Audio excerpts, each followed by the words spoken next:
Always true. From Iran to North Korea, the US and Russia to China, India and Pakistan, the global nuclear order is taking strain. Diplomatic attempts are inconsistent or stalled, treaties lapse while arsenals grow, power plants are on the front line, and uranium enrichment dominates high-stakes negotiations. So, when the world asks how close are we to a nuclear war, it turns to one organisation and one man. Rafael Grossi is the Director General of the International Atomic Energy Agency, the UN's nuclear watchdog. His inspectors verify, measure and report. No opinions, no narratives, just the facts. But now Grossi is seeking a new challenge. He was the first person to declare himself a candidate for Secretary General of the United Nations. He argues the UN is absent where it matters most, in preventing war, enforcing international law, proving it still has a purpose in a world vastly different from the one in 1945 when it was born. The man who monitors the world's most dangerous materials is asking to lead what some argue is an obsolete institution, at a moment when multilateralism is being challenged from all sides. So, can the UN be reformed, or is it being dismantled piece by piece and replaced by regional blocs? Can a Secretary General be effective when permanent members of the UN Security Council have veto powers? And can Grossi convince the world he is independent, as his candidacy is being put forward by Argentina's President Javier Milei, a fierce critic of the international rules-based system? Rafael Grossi, Director General of the International Atomic Energy Agency, talks to Al Jazeera. Rafael Grossi, Director General of the International Atomic Energy Agency, thank you for talking to Al Jazeera. That's the current hat you're wearing, the head of the IAEA since 2019. But we're also talking to you as you're seeking another hat. You are a declared candidate to be the next Secretary General of the United Nations, the 10th Secretary General of the United Nations. Given the state of the world, why would you want that job? Because it's absolutely necessary to redress the situation that we have, not only in terms of the international situation, but also the institution. I think the UN is nowhere near the place it should be, in many respects, in particular when it comes to international peace and security. Also, of course, with regards to development and human rights and humanitarian actions, but quite clearly in a world that is so fragmented, where conflict has reappeared in such a terrible way, we see the absence of the UN and we feel the absence of the UN in a much more clear way than at any time in the past. So I think this is a very consequential election, perhaps unlike a few of the past ones, because on top of all these crises that we are going to be talking about and we have discussed in the past, you have a profound skepticism about the utility of the UN, the added value of the UN, and it needn't be so. But of course the UN has a historical structure that is very hard to change. Can one man change things? It's not about one man changing that. It's, of course, member states willing and wishing to do that, but also because we still, thank God, we live in a world that the human factor is very important. And I have seen that in my own experience with my current hat, to use your analogy, as the head of the Atomic Energy Agency, the nuclear watchdog, in different crises, in Ukraine and Russia, in the Middle East, with Iran, but also Syria and other places, where we have been able to add value, to improve situations from what they were at some point and where they are now. Or we are involved in the solution of some, hopefully, of some of these, like is the case in Iran. So this shows me, more than any vision that I could have or any idea that I could have of my potential abilities, that we have been able to do it. And so what can be done in such a strategic area like nuclear weapons and non-proliferation can be extrapolable to the wider scene of the United Nations. And I think it's essential to have a UN that works. Okay, we've got a lot to cover in this interview, so let's move to Iran. They do not yet have a nuclear bomb, and they've been involved for years and years in nuclear diplomacy. They were involved in nuclear diplomacy, ongoing nuclear diplomacy, in June last year when they were attacked by Israel, and then the US joined in. Before that, you had inspectors on the ground. You knew how much highly enriched uranium Iran had, 408.6 kilograms. You knew where it was. Was that military attack by Israel, then the US, a mistake? Well, it happened. And so I think the essential task at hand is to try to prevent another event like this, and also to try to establish a framework so that we are going to have, at long last, stability when it comes to the Iran nuclear program and the way others react to it. We had the JCPOA, an agreement which was negotiated by the 5 permanent members of the Security Council plus Germany, coordinated by the EU. The problem with that was that the American administration didn't like it. President Trump always made it very clear that he considered that agreement flawed, and so he contested the logic of the agreement. And so it gradually unraveled to a point where it doesn't exist anymore. But what is clear is, for me, is that we will have to find another expression of an agreement, of an understanding of what can take place in Iran when it comes to nuclear civilian activities, how to verify those. Otherwise, we are going to be open to use of force as the only recourse to a solution, which is, of course, not the preferable one, especially for the diplomat. I know you want to move on, and I want to ask you to move on and what happens next, but it was a violation of international law, was it not, and of the UN Charter? Because if you get this job as Secretary General, you are the guardian of the Charter. Yes, we have been very clear in my interventions to the Board of Governors of the IAEA and the United Nations Security Council that attacking nuclear facilities goes against a body of pronouncements by the General Conference of the IAEA, the Statute of the IAEA, and other things. But for me, this is not about a discussion about labeling these things. It's about solving the problems that we have. The underlying problems prevent future problems. Listen, I don't avoid these issues. Since the advent of the United Nations, when you look at the times where armed conflict took place, there are different statistics about this. 30-something, and many more if you add civil war and all of that. You can count with the fingers of half a hand the opportunities where you had perfect alignment between the situation and the Charter. So this is happening almost all the time. It's one of the features of our world, the recourse to the use of force, which is lamentable, of course.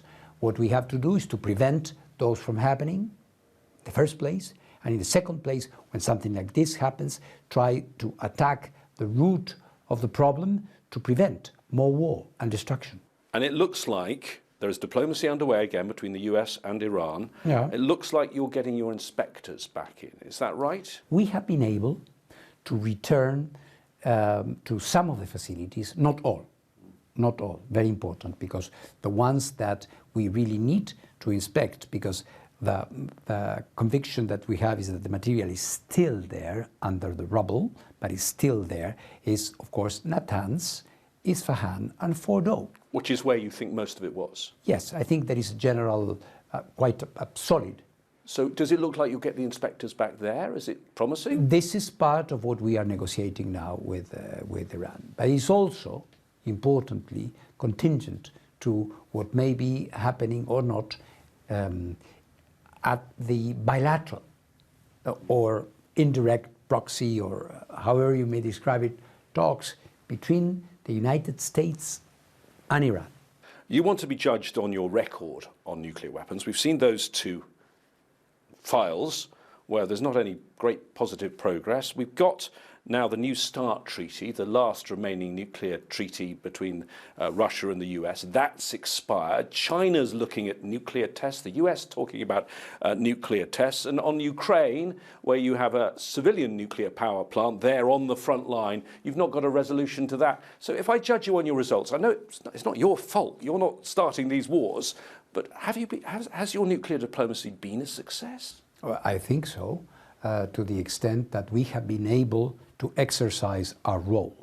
And if we take, for example, the issue of the war between Ukraine and the Russian Federation, we have been able to establish channels of diplomacy. We have negotiated successfully 4 ceasefires between Russia and Ukraine to be able to ensure that the nuclear power plant, the Zaporizhzhia nuclear power plant, does not have a nuclear accident because of the lack of external power supply. In the case of Iran, of course, happened what happened, and as you rightly say, the head of an international organization can never logically be accused of being the reason why this is happening, but he or she can be at the table for a solution of it. So the need, the legitimacy, and the need to have an effective body dealing with these things is absolutely unquestionable. You were the first declared candidate to be UN Secretary General. I remember in September on Al Jazeera you telling me you were running for the job. And there are now other candidates from Latin America. Yeah. Because it's the view that there's a regional rotation, an understanding there should be a regional rotation, and it's Latin America's turn. Is it not also a woman's turn? 9 secretaries general, all of them men, over 80 years, and not a single woman. Yes. I don't think any election, nationally or internationally, should be decided on the basis of gender, the color of your eyes, your political persuasion. Sorry, the colour of your eyes is very different from gender. When Yes. women, when half of humanity Yes. have been excluded from this role Yes. for 80 years. Yes, yes. The criterion is a criterion of merit and the capacity to build the political consensus. From the moment you have women candidates, the principle of equality between men and women is very well taken care of. And I say it from the perspective of one who is second to none in protecting these interests in a very real way, not repeating slogans. My organization, which is a highly technical organization in a very sophisticated technological field, when I arrived, had only 28% of women in professional positions. Today, after 6 years of me at the helm, 53% of my staff are women. So one thing is to repeat slogans, and the other, very important, is to really show that you ensure equal opportunities for men and women. And this is, for me, the important principle. Of course, I respect every opinion, and if there are people who believe it should be a woman because it should be a woman, I respect that. But I think we all have a right to put forward candidacies, show what our record is, what we can do for the organization. That's, for me, it's a very simple proposition. You talk about promoting women, but it's very different to be the leader. You say it should be done on merit, but surely, and there are so many highly qualified women in positions in the public world. Yes. Surely there is a woman who merits this job right now. Surely there are women and men that may merit to be... And a woman might bring different characteristics to the job, a different management style, a different perspective on things. Of course. The thing is to be able to win an election. I am sure that there are many meritorious men or women that could, in theory, deserve position not only at the UN, nationally, in countries. But the mere fact that they may have a good resume does not make a good case for the legitimacy of their aspiration. You have to garner political support. You have to show that you have what it takes to be there. Of course there are. It's not an issue that there are not, like you say, half of the humanity are women. Of course there must be many, hundreds, I'm sure, and of course men, as men, apart from myself, that could be described as perfectly fit for the job. But then you have a discrete number of candidates, and a decision must be made. So let the processes, we talk about the Charter, let's allow the Charter to do its work and go through the election selection process as the Charter foresees it. You, if you get this job, are going to be taking it at a very interesting time. Many believe that the post-World War II global order is coming to an end, that there is a new era. The world is dividing between powers who are trying to have their own spheres of influence. And at the same time, there's an argument that many of those powers believe might is right. Forget about the consensus, yes. Forget about the rules, forget about the UN Charter. For example, we've mentioned already the US and Israel bombing Iran, Russia invading Ukraine, Israel bombarding Gaza, 70,000 people killed, the majority of them women and children, and most recently the US going into Venezuela and just stealing its leader and putting him on trial. This is not how the world used to work. Well, I think it could be argued that we've seen many of things that you described with different names, perhaps, and personalities, but we are not coming from a rosy world and entering one which is fraught with conflict. We are in a very difficult moment. I fully agree with that, and this is why it is so important to strengthen the multilateral structures that we have, and in particular the United Nations, and in particular its role in peace and security. Because all of these things that you described, even the derivations of it to human rights issues and humanitarian aspects, stem from these violations of peace and international law and all these things you described. So I think this absence of the UN from the resolution of conflict is at the source of many of these very, very bad developments that we are seeing now. And of course, the Secretary-General plays an absolutely key role, but so does another body in the UN system. Listen to this quote, recent quote from former Secretary-General Ban Ki-moon. The current crisis at the UN stems from multiple causes, but the Security Council's ongoing failure to properly function constitutes the most egregious cause. Would you agree? And how do you reform the Security Council when 5 members of the Security Council are permanent and effectively have a veto against any reform? Well, the reform is very important. Reform is a very wide concept, and it includes many things. We are talking about UNAIDS, and Secretary General Guterres launched this process, which is very necessary. Then you have the process of the reform of the Security Council proper, which has been launched 20 years ago or so, and which is, moving in a difficult way. Not moving very fast, is it? No, not moving very fast.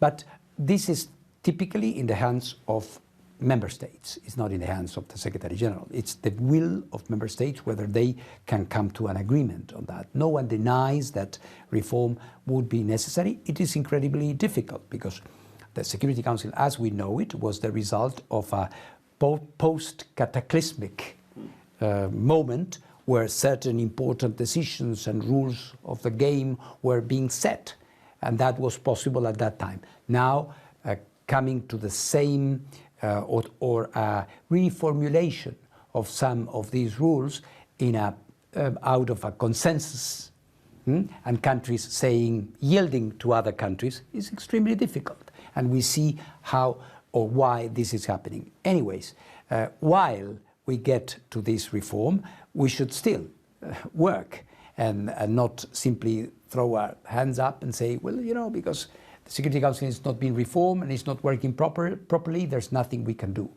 Well, there's one thing the Americans think you can do, which has set up a new body, the Board of Peace. Now, as you know, that was set up because of Gaza, a resolution by the Security Council itself, 2803, to oversee the reconstruction and political transition in Gaza. President Trump now wants it to have a much bigger role. He wants countries, if they want to be on it full time, to pay $1 billion. He wants to be in charge of it, it seems, for life. I mean, is this a viable alternative to the Security Council? Is this going to work in your view? But I don't know. You know, I think initiatives for peace are initiatives for peace, and they will have the development that they will have. From my perspective, obviously, and also as a candidate and as the leader of an international organization that deals with matters related to peace and security, I would say let's put our act together at the UN. Let's make our role. And for those who criticize that, the Board of Peace, well, let them contribute to make the Security Council work. Because, of course, when you have the institution not delivering in the way it should, others may come with initiatives. I don't have a problem with any initiative. I will focus on the work of the Security Council, and I believe that in spite of or despite all these internal problems, the Security Council is absolutely indispensable. Is the place where countries discuss war and peace. Whether they can come to agreements, that's a completely different thing. But this is where the Secretary General can operate, can talk, can gauge what is possible, can talk to the leaders and try to move towards peace. I wouldn't measure the efficiency of the Security Council against the number of resolutions it approves. It would be perfect. It would be perfect, it would be fantastic, but again, let's go to history. And when we go back in history, we'll see that perhaps there was a very short period after the fall of the Berlin Wall where there was some understanding at the Security Council, the number of vetoes decreased, but then the differences re-emerged. And this is not going to change because of a reform, because the underlying political difference will still exist, and we will still need a body to discuss and perhaps from time to time to come to solutions. Now, one of the countries that is joining the Board of Peace is Argentina. And the way this works, this process, is you don't put yourself forward, you get put forward by your country. Even though you've been an international civil servant for the last 6 years, you are an Argentinian national, and Javier Milei, the president of Argentina, has put you forward. Now, he has some very controversial views on the international system and the UN. And I was recently in New York, and many people were questioning, well, are you going to reflect in any way the views of your sponsor? Let me give you one quote. Back in September, he described the UN as a supranational, i.e. above nations, model of governance led by international bureaucrats who seek to impose a particular way of life on the citizens of the world. You've worked with those bureaucrats for quite a long time. Yes. Is that how you see it? Yes. No. Argentine foreign policy is something that should be dealt with Argentina. I'm not the Argentine foreign minister. I'm not an Argentine official. I'm an independent, as per the charter, I'm an independent international civil servant. And I have, as you know, because you follow UN matters, at the time you introduce your candidacy, you have to present your vision. So if you care to read my vision, you will see my vision, which is mine, and I'm the sole responsible. And to the credit of the Argentine government, they didn't touch a comma on it. So it is my vision, the vision that represents the leadership that I have been exercising at the IAEA for the past 6 years. So to try to amalgamate these things and to put me against or pitch me against President Milei will not work. It's not me doing it. I've spoken to all sorts of people in New York who are asking these questions. Let me do a very quick fire with you to make sure that you are doing what you say. He says that the World Health Organization is a criminal organization. Do you agree with that? I think that this is a question for President Milei. No, but I want to know, do you think it is? Because we're just making sure on you say your vision statement is different from him. You have doubts. So I will tell you immediately that the IAEA works very, very closely with WHO, with the FAO, with the rest of the... In fact, we are a model because we are the only international organization that works so closely in the system that we have joint divisions, for example, with the FAO, and we work in this direction. So again, to judge a candidate, you have to look at his record, not the statements of the democratically elected president of the country. And I assume it's a similar answer on the Sustainable Development Goals, which he opposes. I've read the IAEA website. You talk about them too. Let me ask you about one other, which people have raised with me, which is Israel. Yes. Strong backing for Israel from the current Argentine government. Yes. And in a recent vote on a two-state solution, Argentina was just one of 10 countries that voted against.